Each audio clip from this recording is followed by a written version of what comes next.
Chicago. Yeah, here's another Chicago poem. Here's another Chicago. About, there's a lot of news about the gun violence in Chicago.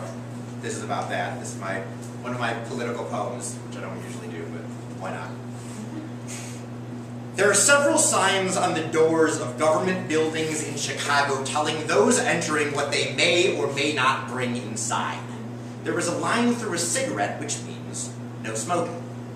There is sometimes a line through a cell phone, which means no cell phones. There is a line through what looks like the faceless specter of a pitch-black silhouette dog monster, which means no silhouette dog monster. There is a line through a bare feet, which means those with both feet are prohibited entry, thus explaining the prevalence of pirates in Chicago government.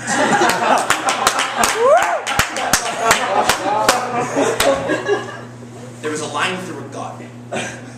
Tellingly, each of the things we are not allowed to bring into the building, we are allowed to have outside of the building. Cigarettes, cell phones, pets, feet, guns. In 2008, the U.S. Supreme Court fired up the old oil lamp, put on its colonial wig, cried, "The redcoats are coming," from galloping steed, and with feather quill in hand, declared that Chicago may not prohibit people from carrying handguns in public.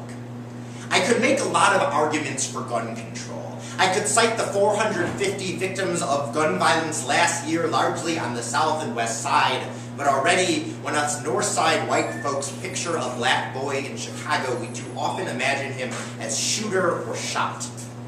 I could cite the public threat posed by giving the mentally ill access to weapons, but that belies the fact that those with mental illness are far more likely to be prey than predator. These are not the cleanest arguments for gun control. My daily life is the cleanest argument for gun control. Yesterday, what began for me as a walk from the kitchen to the bedroom with a bowl of pasta ended as what can only be described as a bloodbath of tomato sauce blanketing the walls of the hallway.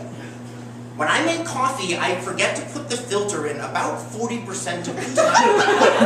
I once fucked up making ice. Without contacts, I have a genuinely difficult time identifying the big E on the screen at the doctor's office, even though the first letter is always the big E. I don't sleep with contacts. After waking suddenly to a strange sound in the middle of the night, it can be real hard to tell if that person tiptoeing through my living room is my son or someone here to hurt my daughter. Imagine me with a gun. Imagine me tripping over my own feet in the hallway. Imagine me forgetting to put the safety on just this once. Imagine me not even noticing the no gun sign on the door because I'm too busy trying to figure out if I need to push or pull.